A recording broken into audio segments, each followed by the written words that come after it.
Hello, everyone, and thank you so much for joining me for another episode of Limitless Live. I am your host, Olga Benyaminov, and today we have a conversation that is going to shift something deep inside you.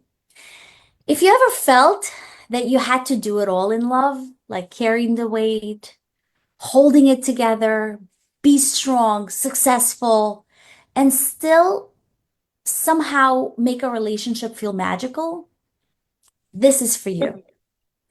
We're talking about feminine and masculine energy in love and relationship, and how mastering this dance can actually completely transform the way you experience intimacy and connection. Joining me today is the radiant, wise, wildly impactful lady, Gladys Diaz. She is an international relationship coach. She's an author, a speaker, and a co-founder of Heart Desire International. Gladys helped many women all over the world remove this love barrier that she has and keeps them just get unstuck from the past so they can create an extraordinary love right now, exactly as they are. Gladys, welcome. Thank you so much. You are my coach. You have been my coach over the past couple of years. I appreciate you so much, and it is such an honor to have you here with me today. Oh, well, thank you. Thank you for trusting me. Thank you for trusting me with obviously your heart. And thank you for trusting me with your audience. I know how much you care about and really value the people that are tuning in. And so thank you. I really appreciate it. Yes, thank you so much for finding the time. Gladys is very busy, so I'm so happy that she was able to do that today. So I just want to start with the foundation. I think these terms got tossed around in so many different ways, and I want to make this understanding and clarity of what exactly that means. So Mhm. let's start with how would you define masculine and feminine energy, and how do they show up in romantic relationship? So in the most basic sense, and I want everybody to know, no, I am not from the 1920s. No, like I'm a very modern woman. I'm a successful businesswoman, very independent. And here's what I know. When I'm at work, there are different goals. It's about hitting the bottom line. It's about making things happen. It's about a lot of times being in charge, being in a leadership position. And so there's goals about getting things done. In my romantic relationship, I don't want to be the CEO, the president, the vice president of my life, my relationship, my children. Like in my relationship, my goal is partnership. My goal is connection. It's intimacy. It's feeling seen, heard, loved, adored. So I start with that because I'm about to say something that for the very independent woman, it might be like, what is she saying? Like, trust me, I have multiple businesses. I am not someone who's like, and if you're a stay-at-home mom, I am also not talking against you. I am talking about energy. So energy of doing is masculine energy. Even if you sell the most feminine lingerie or makeup, when you're in your work mode, you are still in masculine energy, even if your product, like mine, is very, very feminine, because there's a doing, there's an accomplishing that gets to be done. The feminine energy is receptive. It's about receiving. It's about allowing. And so we're going to talk about this a little bit more, I know, as the interview goes. So when you are both a very strong, powerful woman, and a woman, we call it the highly driven woman who also wants to be deeply loved. You want to be highly driven and deeply loved. It's important and I don't even say balance. I don't use that word because that, well, we'll talk about that at another episode. The balance is BS. I have a friend, Luli, who wrote a book called that because there's never going to be a time where everything is like every single priority that you have is on the exact same level. Sometimes work becomes a priority, always family is a priority, so I'm never not going to have that. But the in the most basic sense, masculine energy is about doing energy and feminine energy is about receiving and allowing. And when you bring that to your relationship, it makes all of the difference because you see that you don't have to and I know a lot of women, we've learned just because of the experiences that we had in life that we had to earn or we believed that we have to earn love, that you have to love is something that you have to do something in order to get it in return. And that's really not the case when it comes to real love. That's an amazing distinction. And I think that when we talk about those two energies, it's really not about gender, right? It's more about polarity. And that's what actually creates that chemistry because Absolutely. masculine is direction, leadership, like you said, it's the action, right? It's doing the things. Feminine is a flow, it's intuition, it's receptive.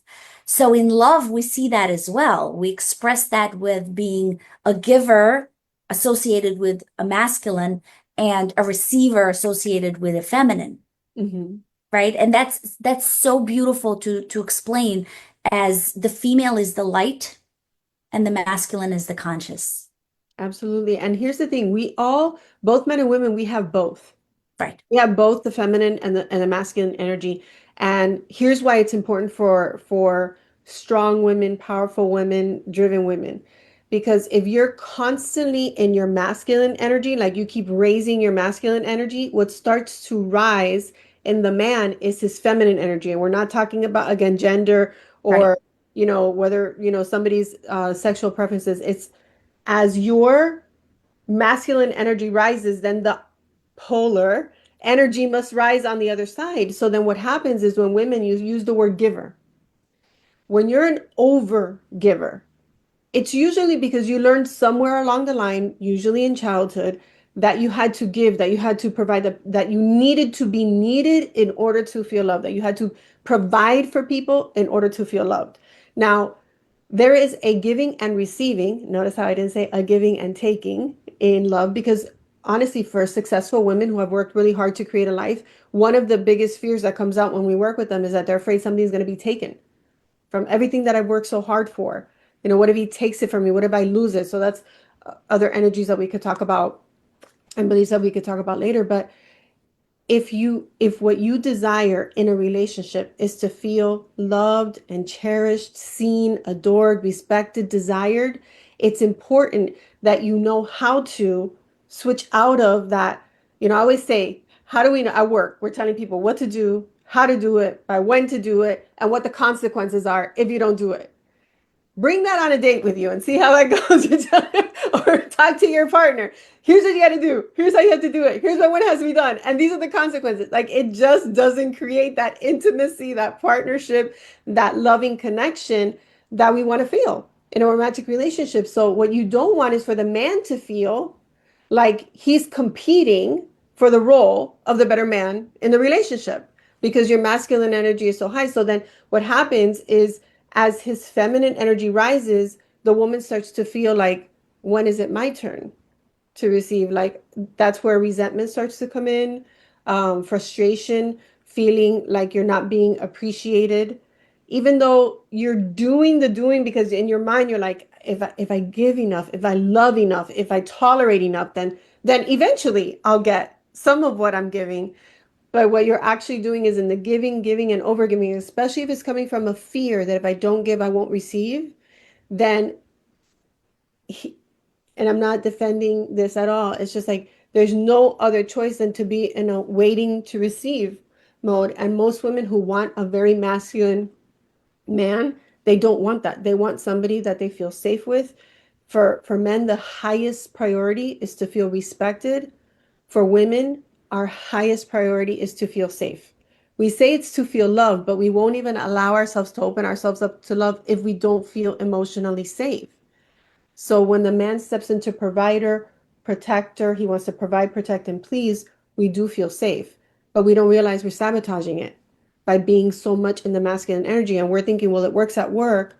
Well, what propels you in work will repel love and intimacy. And so it's just not going to work for you in this area. So important that you're mentioning it because I remember during the year of my coaching with you, one of the things I noticed was many of the women you work with are business women. These are women that operate in that masculine energy all day long. They're decisive, they're structured, they're productive, but then the problem becomes when we try to bring it home, like you said, and we don't know how to separate that. We don't know how we can receive because we're so used to this masculine energy of demanding, Hmm. right? We don't think we're demanding. We're saying please. But most of Right. the time, the energy behind it is not, That's it's right. like, it's, there's a difference between having like a something that's a preference for you, something that you would like, and an expectation of someone else. So the Correct. moment that what you want requires something outside of you or someone outside of you to do something or for something outside of you to happen, that's your cue, like, oh, I'm in expectation. And what happens is, even if you say please, at the beginning, everybody's on their best behavior. So at the beginning of a relationship, he may love it. He may absolutely love that you're telling him everything that you want him to do to make you happy, because by these are the CPAs that we teach, the CPAs of love, which are, there's three things that men want more than anything. They want to provide, and that's not just financial provision. It's they want to make sure that they have a place in your life, that there's something that they can give. It could be emotional support, it could be, emotional provision, it could be spiritual provision, and it could be, of course, financial provision. They also want to be able to, the second P is to protect. So, and that's not just against grizzly bears, in the old days when they were hunters and gatherers. That's why provision is so important to them, that they want to provide, is because the whole life of the tribe depended on the man being able to provide and protect. That's it. If you didn't provide and protect, everybody died. And so Yeah. that's still very much ingrained in a man. So protection could be emotional protection. It could be why, for those of you who are business women, or if you are specifically, if you are an entrepreneur and you're talking about, I can't get any clients, or the ad didn't work, or my team this, and he'll say, well, then just go get a job. And we're like, like for the entrepreneurs, like, you might as well have stabbed me, but he's saying, okay, source of pain, business. Elimination of pain, get a job. Like, he's not saying it because he doesn't believe in your hopes and your dreams. It's just like he doesn't want to see you in Right. pain. And then the third P is he wants to please you, which means, yes, he wants to see you smiling. And yes, he wants to know that he had something to do with the smile that's on your face. So provide, protect, and please are very, very important. What we don't realize as women, when we're in our masculine, many times, not always, but a lot of times, even if we're asking nicely, we're very much in control mode. So we're trying to get things done. We're trying to get people to do the things that we want them to do. And sometimes what we think is a request can be a complaint. You never take me out anymore is not a request. And we say, but I'm just being honest. Okay, you never take me out anymore is a complaint. I would love to go out to dinner is a request. It's an expression of a desire that you have. So we don't want to complain. We don't want to criticize, because that's another one. Oh, well, maybe if you did it this way, or thanks, but next time, right? And we don't realize that we're criticizing, and you certainly don't want to correct. Like, oh, well, if I were you, I would have, Yeah. right? That kind of thing. So you'll be getting more of this, and a free gift that I have for you, but it's really, really important to know those CPAs, because if a man feels like he's not doing one of those three Ps, he feels like he's failing. And if he feels that he's failing, because nobody, but especially men, don't want to play a game that they're losing at, then that's when you start to feel like he's not doing those things anymore. He's not doing the things for me that he used to do before. So how do you turn it around? The three A's: appreciation, letting him know that you noticed what he did. Thank you for blank. Thank you for paying. This was a real one, real life story. Hashtag true story. Um, Thank you for paying the taxes. It makes me feel taken care of. I am not a numbers person. That is very frustrating and stressful for me. So being specific about what you noticed, and then being specific about how it makes you feel. So we call it the gratitude formula. Thank you for blank. Mhm. Everybody write this down. Thank you for blank. And then in parentheses, put be specific. Like, thank you for taking out the trash. Thank you for calling the repair person. Thank you for picking up the car. And then it makes me feel, and then blank, and underneath it put be specific. It makes me feel safe. It makes me feel taken care of. It makes me feel so, like, so spoiled. Then he goes ding, ding, ding. I just provided, protected, and pleased her. Makes him want to do more. you get to receive more gratitude makes him want to do more. You get to receive more gratitude. It creates a beautiful dynamic of that masculine and feminine energy. Yes. And I remember you saying one very profound thing to me that I still remember throughout our coaching. Just because you can doesn't mean you should or you have to, Yeah. right? And you always told me that when we don't have that space of feminine energy and we're always in that masculine energy, we don't accept, we don't receive, right? Because we don't know how to. So, how can this imbalance impact a romantic relationship? And what are some signs that you can see or a female can see that she's stuck in this masculine energy? So one of the things is, like I said, if you start noticing him pulling back on doing the things that he used to do that used to make you happy, just no blame. We always say this is a judgment-free zone, right? You just because if you start looking for these things and you're looking for it in order to find out what you're doing wrong, your brain, which is also a protector, won't let you see it because it's like, nope, I don't want to be in trouble. I don't want to get hurt. I don't want to. So it's just like, well, how have I been saying the things? Have I been complaining or criticizing? That's why I gave some examples because in the moment, and especially if there's a heat of the moment when people are upset, you'll say things and you don't always recognize the impact that it's having on the other person. So have I been being critical? Have I been as appreciative as I used to be? Have I been, the three A's are appreciating, which I gave you all the formula, admiring, like what are the things that made you fall in love with him in the first place? Are you pointing those things out? I love, how honest you are. I love how, you said you were going to do that and you did that. Like that means a lot to me. Now I'm admiring his character, which is why I'm reminding myself why I chose to love him in the first place. So it's a win-win. He gets to hear it, and I'm reminding myself. And then the third thing would be um, affirmation. So the things that you would love to see more of, I love when we're just sitting here together doing nothing, and we're just there's just peace. Or I love how we handled that disagreement so respectfully. You're affirming the things you want to see more of. So if you see that the romance or the little, they say in Spanish, detallitos, the little details, the little love actions are fading away, it's not that he doesn't love you. If he's a good man, right? I want to preface all of this. This is assuming that when I say a good man, that he has your best interests at heart.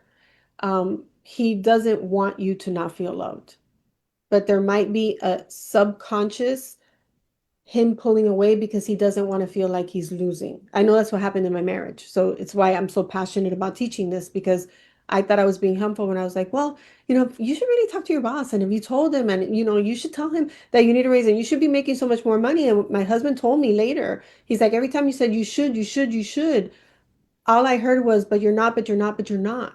And I didn't realize that I was having that impact. Like if I would have, honestly, if I would have known it, if I would have been conscious to it like I am now, I would have never said those things. So the intention is not to hurt, but it can be happening.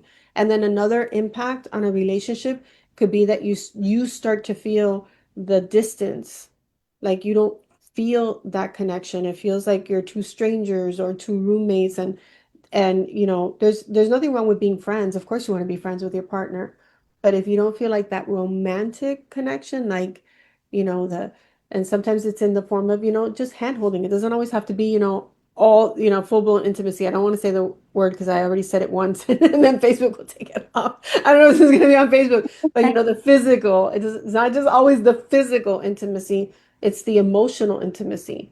Do I feel like I've got you, you've got my back, and I've got your back, and we're together, and we're like this and not like this. So if you start to feel like there's more of this, or this, the separation, then that would be a sign that there's something to look at that can be changed.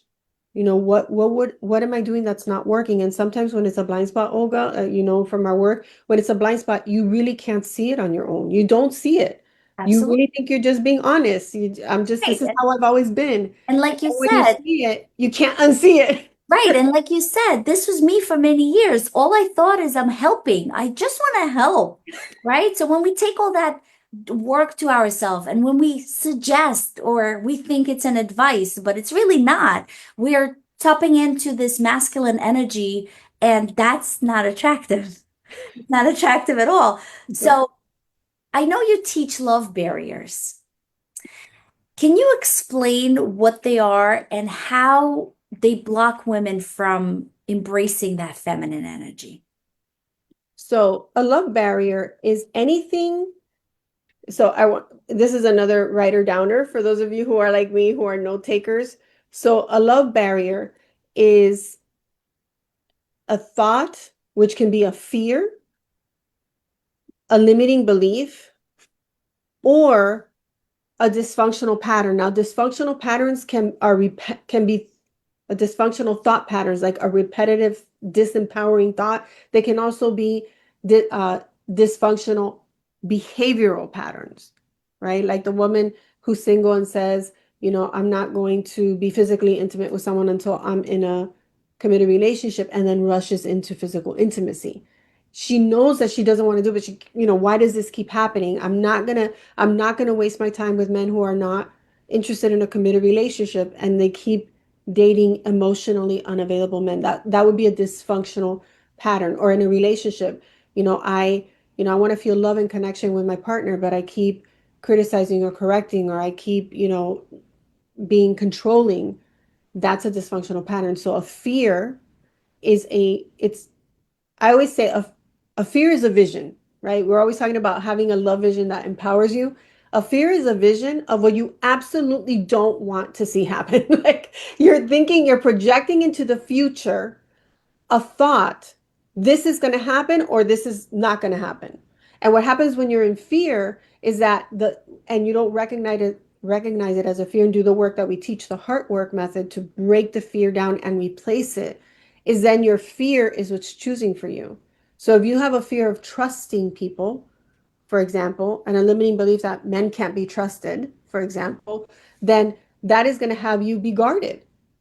Well, when Yeah, you're guarded and you say in your love vision that you want to feel connection, it's too that's why it creates a love barrier. It right. doesn't allow love to come in. It doesn't allow you to express love fully.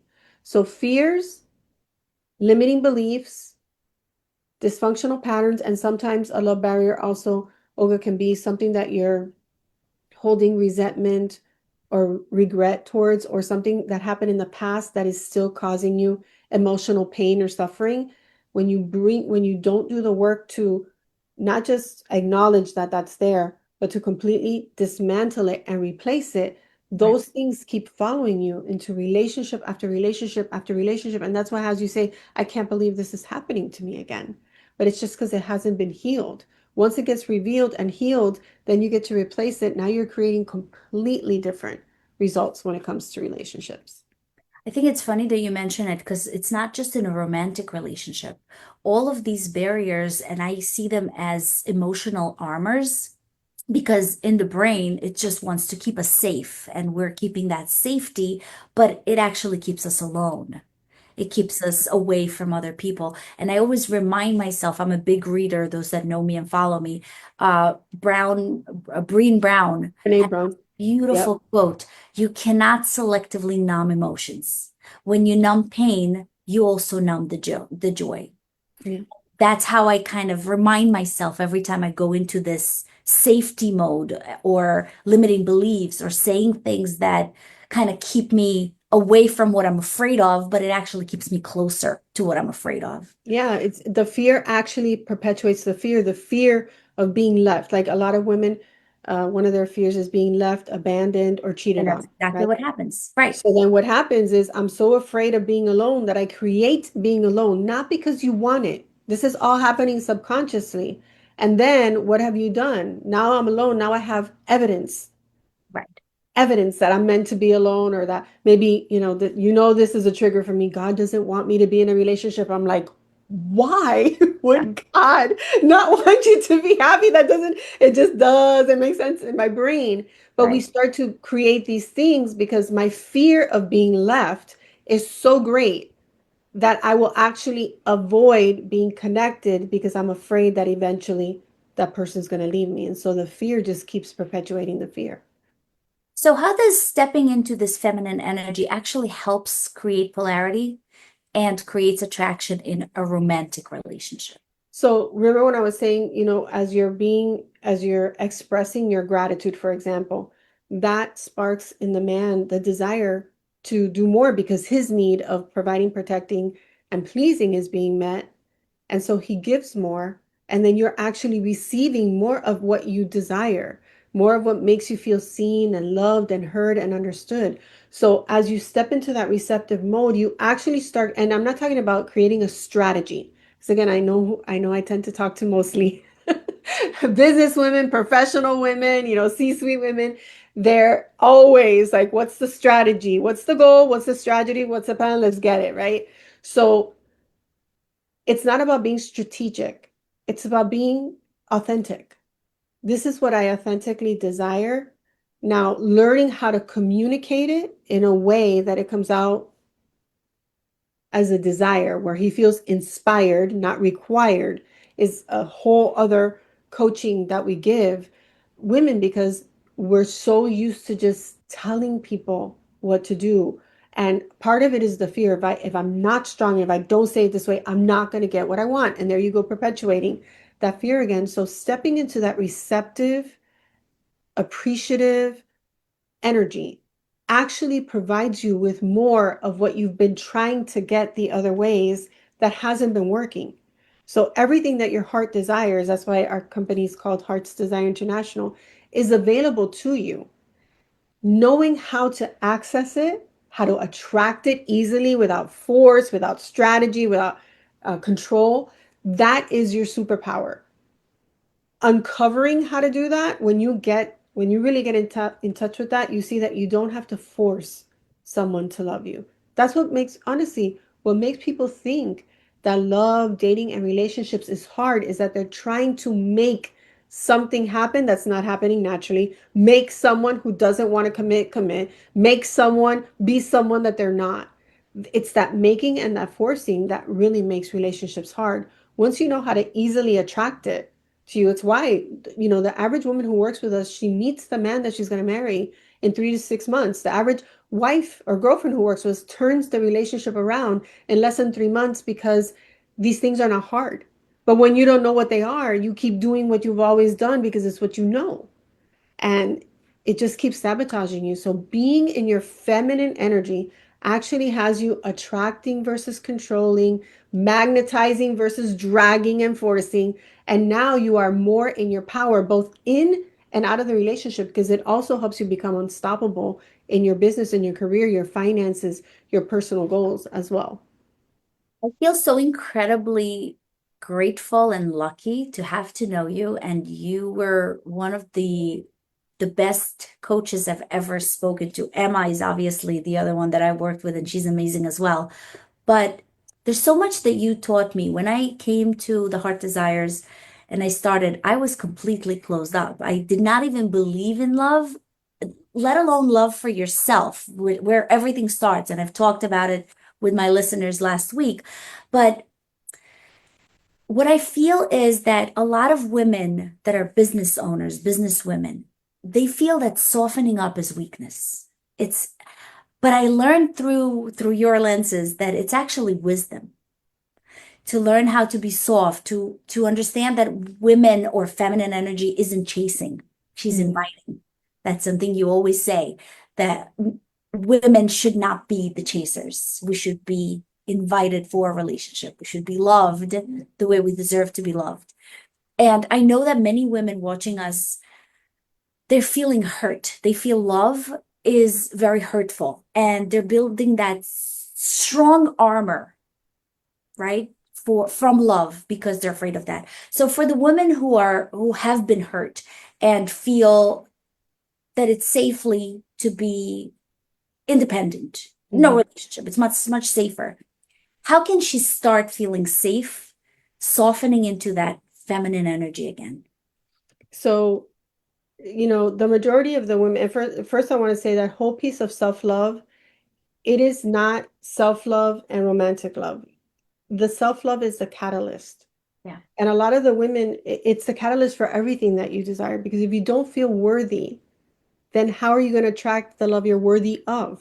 Correct. You'll question it, you'll push it away, you'll think, I got to do, I got to give, I got to. So that whole, a lot of women who start working with us tell us, look, I don't even know if I'm ready to be in a relationship. And we're like, you don't have to be, because the first part of the work that we do is always the inner work, what we call the heart work, not hard. Love is not hard, your heart work, so you can heal, because the healing is the access. When I can separate, I'm going to just use and I know that this may not be everybody's example, but if you were in a family dynamic where you didn't feel safe because either your parents were always threatening to leave one another, or there was a divorce and then you saw one parent go away and not really be in your life anymore, that is what triggers the event, triggers a decision.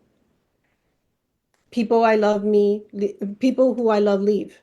That's a decision. That's made at 3 or 5 or 8 years old.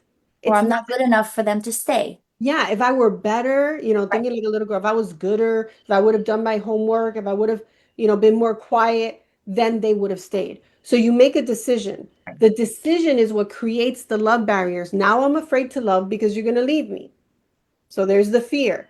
Now I feel like if I would have been better, then you would have stayed. Now that's why I keep staying in relationships, trying to make dysfunctional, abusive, toxic relationships work, because I made a decision at 5 years old that created the belief that in order for me to be loved, I have to give and overgive to the point of exhaustion.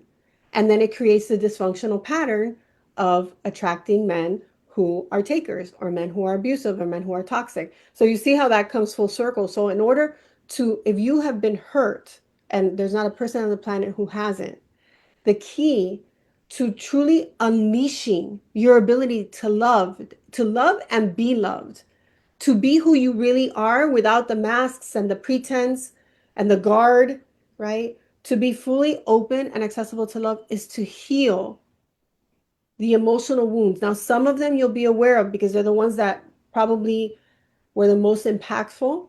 But you might remember the event, what's in your subconscious, and a lot of times in your blind spot is all of the fears, the decisions, the beliefs, and the patterns that got created at 5 that are still playing out at 45, 55, 65.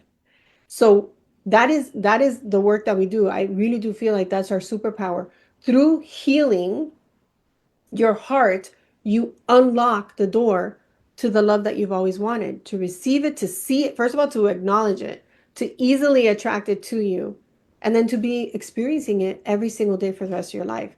So self-love is first, and the way you really get to that beautiful, and I don't care if it sounds corny to people or cheesy, like that you truly see yourself as worthy of everything that your heart desires, it comes through the healing. And once you've done the healing, then learning the skills to date. How do you date successfully so that you feel safe? Yeah. And how do you be in a relationship that's happy and healthy, and you've got that mutual giving and receiving that makes you feel emotionally safe and also very, very desired and loved. So it's all combined. It starts with the self-love, which is created by the healing, and then that also creates romantic love, and then you get to have everything you desire. Yeah, that hits really deep because it's all about trusting yourself to hold yourself, not let your pain run the show like on daily basis. And when we begin that inner healing, something incredible happens. And I know I've gone through that mirror work, which is amazing. That's one of the things that I've done through your guidance, that for the first time in years, I've learned to love myself and accept myself as I am, and not trying to please others to be who they want me to be. So, what are some practical ways a woman can embody more feminine energy in dating, or even in a partnership, without feeling like she is losing her power? So again, because we know that that's a very common thing, like, oh, if I'm soft and if I'm authentic and if I'm vulnerable, like people, that word, that V word, it triggers all sorts of things for people, like if I'm vulnerable. Because if you look in Webster's dictionary, vulnerable literally says opening yourself up for attack. So that is not what we're talking about, okay? What we're talking about is being authentically you, allowing yourself to be seen and known and loved, right? And so when you are when we're talking about practical ways, the ways that I was showing the contrast between complaining and expressing a desire, you know, if you're complaining, people feel obligated. That's why I say you want to inspire, not require. You want to create an invitation, not an obligation for somebody to be there for you, to support you, to to provide something that you really desire. So practical ways, really learning.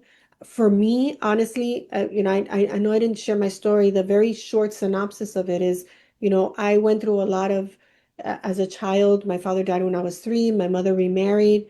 They didn't have the skills that we teach in our work, the communication skills, the relationship skills. So there was a lot of like verbal abuse and that threatening that we're going to leave and throwing things. And so I grew up like in that kind of chaos. Then my mom got divorced and she married a man who was physically abusive to her. So that meant hiding and, you know, you know, running away from him only for them to get back together again. And so that created even more chaos in our lives.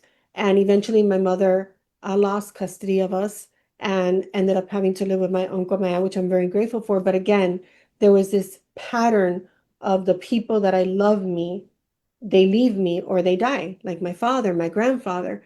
And then it was more solidified when my husband, my first husband, passed away in my arms from cancer. I was like, I can't believe that everybody who I love either leaves me or dies. I didn't know that that was a decision I made at 3 when my father died. I didn't know that. And then I was here gathering all of this evidence. And then I one day heard myself saying, I can't believe I'm 28 years old and I'm never going to love or be loved again. And I was like, what did you just say? I remember thinking like I was looking at myself like the observer. I was like, what did you just say? And I realized I've been saying it to everybody. And then the second thing I asked myself, which I'm so glad I knew to ask myself this question, was what would have you say that? And that's how I uncovered my own love barriers. Yeah. And once I did that, I said, I do want to be married. I don't want to be alone for the rest of my life. And I met 4 months later. This is why I say the average 2 to 6, 3 to 6 months. 4 months later, I met the man that we're about to celebrate our 25th wedding anniversary next month, 26 years together. And even though I had my second once in a lifetime love, not knowing how to communicate without criticizing, complaining, or correcting almost destroyed my marriage. Like I say, I'm going to write the book, My Mouth Almost Cost Me My Marriage, because I thought that I will put my hand on the Bible and swear that I thought I was just being honest. I was just sharing my thoughts. I was just being me and I was complaining, criticizing, correcting to the point that he didn't even want to talk to me. So some practical ways, first of all, is really number one, like I said, if you know that there's something that happened in your life and you're now, because of this conversation, you're like, I wonder if that's what has kept this pattern. Just think of the last 3 or 4 relationships that you've had, even if you're in a relationship, whether you're single or in a relationship, the last 3 or 4 relationships that you had. What happened? What happened? And how did it end? Why did it end? And you will start to see this red thread that'll be like your first hint of what the one of the main love barriers that you have are. And then, get in touch with us and we're going to show you a way to do that so we can help you break that, because why another 20, 30, 50 years of repeating the same pain unnecessarily? So that's the first thing. Learning how, using the gratitude formula. I'm telling you all, when my marriage was at its worst, that was where I started. I started looking for three things every single day that I could thank him for. And I remember my brain going, 3 things? I can't even think of one thing. Like things are so bad. And even if he picked up the paper and put in the garbage, thank you for throwing away the paper. It's like one less thing I have to do. Right. So I was using that gratitude formula. In weeks, there was just more peace. I just started to notice. He was now doing some of the little things that he had been doing at the beginning, but it was also because I was being appreciative and I was being admiring. Another practical thing, that you can do is just when you have that urge to do it first, or I'm going to talk to the single ladies for a second. A lot of times they'll ask us, well, he said he was going to call me, but he didn't. Should I text him? No. The fact that you're asking, you already know the answer subconsciously, but no, because that would put you in the pursuer Right. mode, the chasing mode, which means you're in masculine, which means his feminine is going to go up, which means now he's going to keep waiting for you to be the one to call first, to text first. And you already know that that causes you frustration and resentment. So you don't want to do that. And then one more practical thing that you can do as a woman to be in your feminine energy, this is super easy. But people, it feels like, I don't know, like I'm telling them, take out your molar with a toothpick, right? But it is easy. Tell your brain it's easy. Whenever somebody offers to provide for you, and this could be offering to hold the door for you, offering to help you with this 10 boxes that you know you're struggling with, but for whatever reason you say, no, I've got this, or you're trying to put the luggage in the overhead bin, and somebody says, can I help you with that? No, I've got it. Right? Whenever somebody offers you a compliment, say thank you. Right. That's one Somebody of the things offers I to do learned from you. something, yeah, like just say thank you. That somebody tells you, oh my God, you look so beautiful today. They're not asking you, where did you get it, how much it cost? But for some reason, we're like, oh, this thing, I bought it at Ross for 25. Nobody asked you that. They said that you look beautiful. Thank you. Right. That is going to build your receptive muscle. So if you get a compliment, say thank you. If somebody offers to do something for you, thank you. And if somebody gives you a gift, provides something for you, offers to pay for your coffee, thank you. I promise you. I know it doesn't say it's easy, it's so simple, but people don't know the power of it. If you start practicing this, you will automatically be shifting into your feminine energy multiple times a day. And you're also going to see like how kind people are, and how there are people in your life who admire you or appreciate you or who just want to be there for you.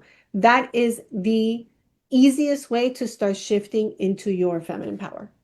For sure. For sure. And you just mentioned it. I know for myself, it was hard for me to receive a compliment. It would always be, no, that's not right. It's so hard to hear that because you're not used to this and we're not letting it come. Another thing I remember I used to struggle is asking for help.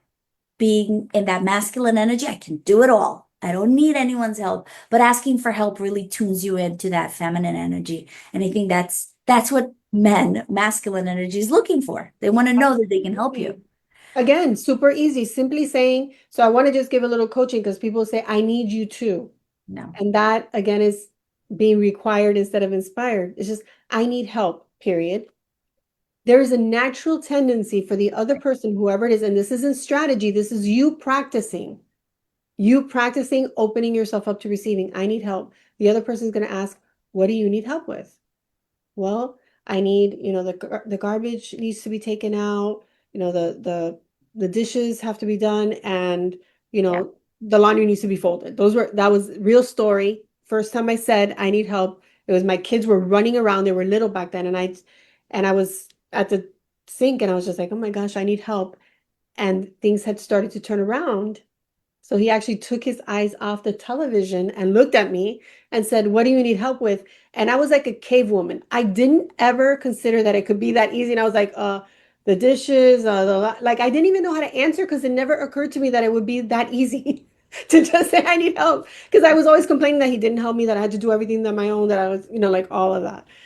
And I was like, the dishes, the laundry, the kids need a bath. I was like, ugh. He's like, oh, I'll give the kids a bath, and I'll go I'll do the dishes. And I was like, did that just happen? So saying I need help, and then when the person asks what you need help with, or they're interested in knowing, say the things that need to be not done, not I need you to, because then it automatically lands like a requirement or an expectation. And there's an automatic, we don't have time to go into the brain, an automatic resistance to it. Right. So just say I need help and allow people to contribute.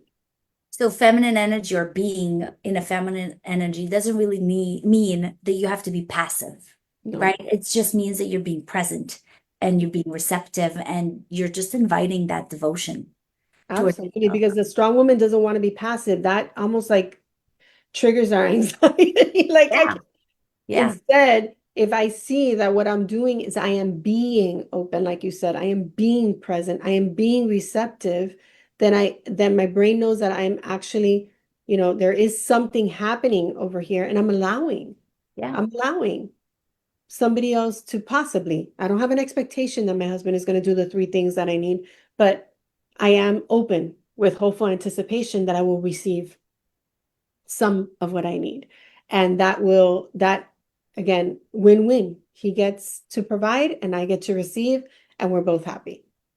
Right. And as we mentioned before, being in a masculine or a feminine energy doesn't necessarily mean you're a man or a woman, right? Because we both have those energies. So, what would be your advice for women that feel like they're always giving or they're always leading in the relationship to tune out of this masculine energy and maybe tune more into the feminine energy? Right. So the first step is awareness, self-awareness. So possibly, probably in this conversation, you're like, wow, I do that a lot. Like in just hearing Olga and I talking, like, I do tend to do that. I tend to be the one always doing it. First, like even when my husband offered that day to do the dishes, he did take the kid, he did go upstairs, and he came back down. He's like, uh, just one thing. And I was like, oh, of course, in my head, not out of my mouth. Of course, there has to be a condition. I was like waiting to be disappointed. Because I've only been practicing like a couple months. And he said, when I do the dishes, like, please don't do them again. And I went to say, I don't, but I couldn't say that because he would put the things in the dishwasher and I would go and make them right. I would put them in right. And I was like, okay, I promise. Now, when he came downstairs, he didn't do the dishes. He sat down with me to watch TV. And in my head, I'm like, I cannot relax unless the kitchen is done. But my husband is not me. So we're sitting there and I'm like physically getting anxious about the fact that he said he was going to do the dishes and the dishes are over there. And he just turned on an hour long show. So he's not going to. And then I finally said to myself, are you going to keep being here or are you going to be here with your husband?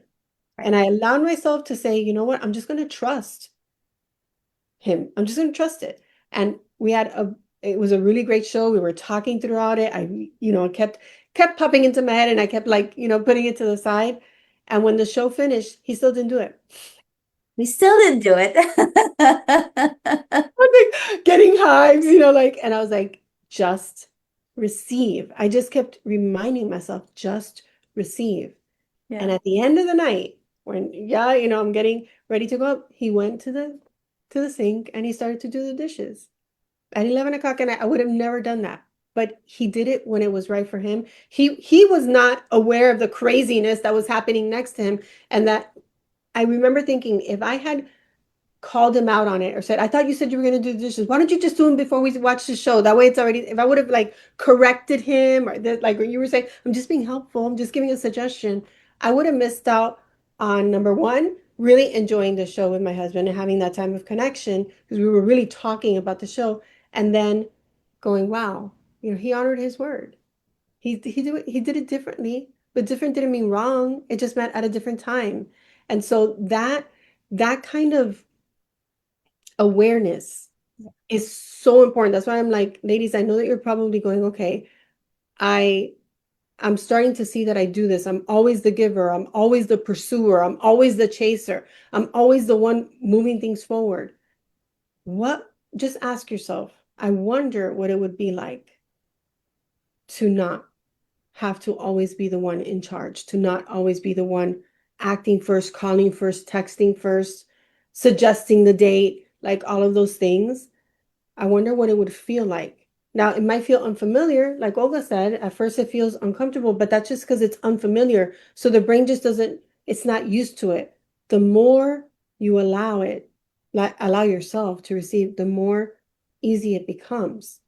But you got to start somewhere. So at the very least, the next time you have the urge to give or to make the first move or to get it done, consider one of the things that you've heard today, like either saying, I need help, I could use some support.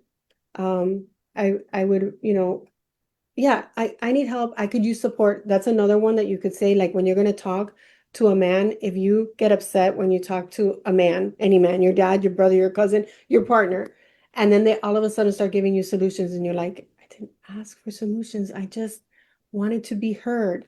I'm gonna give you three things that are gonna change your life because I changed my marriage. There's three reasons people usually have a conversation. One is to give information, just to give neutral information. One is to vent and express pent up emotions, and the other one is to request support. So just start your conversation. Oh my God, this is a marriage saver, a relationship saver, a child parent saver. If it's just information, say, I have something I want to share. Now the person knows you're just sharing information. There's nothing required except for listening. I need to vent. Now the other person knows, okay, there's going to be emotion coming at them, but it's not towards them. And you just need to be heard. So all they have to do is listen. And the third one, I could use some support. I need your opinion. I could really, I just need to bounce some ideas. Now the person leans in and says, she wants me to listen, and she also would like support. There's a different way to listen. And so when you give that information up front, you literally are setting you both up for that win-win, like in the providing and receiving, because the person knows how to listen and you know how to share. This literally transformed my marriage. Between the appreciation, the CPAs that I gave you all, and this, those were the two biggest things that changed my marriage in a matter of like weeks. We're talking maybe 8 weeks, things started. And then, of course, I had to learn how to communicate and learn the skills, right? Just like we teach the dating skills, the communication skills, the relationship skills, but it created like that clearing, that clear space for something new to show up for those two things. Beautiful. I'm so happy you shared that. In my own learning, I think giving is really not loving. It's rooted from fear. So I Mhm. always ask myself, what am I afraid of letting go? Like if I want to give so much, what is it that I think will happen if I let go? And sometimes the most loving thing, as you said, to do is actually receiving. Yeah, and that's true. I mean, I would say if it's an overgiving thing, because in any relationship, like sometimes I get to give patience. I get to give my ear. Like sometimes he's the one who just needs to share. And I'll see myself wanting to fix it, change it, help him. So giving in and of itself is not from fear. Giving so that I'm going to give this so that that's strategy. Anytime you have a so that, I'm going to say it this, even if you use the words that I gave you today, if you're saying it so that he blank, it's a strategy. And that's not what we're talking about. Here we're talking about what works in terms of like skills and practices. So giving in and of itself is not from fear. But if you're giving because you think, like you said, Olga, you're either going to get something or you're not going to get something. And you're either trying to make something happen or prevent something from happening. That's where you want to say, okay, what's at the root of this desire to give? Is it pure generosity, nothing, giving for the sake of giving? Or is it because I want the other person to blank? The moment that that comes in, it's strategy and it's coming from fear. Yeah. Gladys, you've helped so many women, and I'm definitely witnessing all those engagements and all those weddings that you're part of. This is beautiful to create their extraordinary love. Can you share a small story just to finish off this session that shows what is possible when a woman embraces her family feminine energy? Well, just this weekend, we just had one of our clients, Jada, get married. And Jada, super successful woman. She was by her career, original career was being a nurse, and she loved nursing until she didn't anymore. And she had always had this desire to be in real estate and to have a real estate business. But because she had to struggle, she had, her own emotional wounds and trauma from her childhood. Um, and I, by the way, I have permission to share this story because she has shared it. I would never share a story that a client didn't approve. But she started finding that she was getting into what we call situationships, which are not real relationships, but acting like you're in a relationship or even being in a relationship with somebody who's already in another relationship or married. So she found herself being in these situationships over and over again. And then one of her friends invited her to come to one of our events, and she saw the pattern that had been, she kept thinking it was men, that men were unfaithful, that men were, and she's like, oh, what is it that I'm trying, like, what is this pattern trying to fix or repair? And then she saw that it was really a matter of her own self-worth. Like she didn't feel worthy of being the only one. So there always had to be someone. Well, in her past, there was somebody in her fam, like another woman. And so the love formula became, well, love equals being chosen. Well, if you have to be chosen over somebody else, you subconsciously have created a pattern where there will always be somebody else. In order for a formula to work, what's on one side of the equal sign has to be on the other side. So if love equals being chosen, that means that I have to always, there always has to be somebody else, and I have to be chosen in order to be loved. When she saw that, and she saw that that was all coming from her own lack of self-worth, like really believing that she was worthy of being loved on her own because of who she is, just because she is who she is, everything changed and she started attracting amazing men. And one of them happened to be the man that she just married this past Saturday. And not only now is she married to the love of her life, they have a beautiful, beautiful baby girl. They, which was a dream of hers, that, and she thought that that dream was over. She had had some miscarriages, and she has her beautiful miracle baby. And then they bought their dream house together. So she's got her husband now, not just her partner, her husband, her baby, her new home, and she is a very, very successful real estate agent. So everything that her heart desires came from doing the work to break through the wound that was at the, it was like at the root. And when, just like a weed, when you pull out a weed, if you don't pull it out from the root, it keeps coming back. So we got to go deep down, heal it, replace it with these skills and practices that actually do work. And now she has every single one of her heart's desires and more dreams to come. That's amazing. And as the greatest testimonial that I can give, and if you're listening and you really love what you hear today, Gladys doesn't just work with single women. She actually works with women in marriage, but they are stuck in a situation, right? So please reach out. And I think this conversation was really not just eye-opening. This was heart-opening. And I hope you all feel that. You are such a gift to women around the world. And I know that many of us that are watching today will just hope to be in touch with you because you have done so much for me, from communication to loving myself to understanding what is and what is not a relationship and how to just accept, really just accept.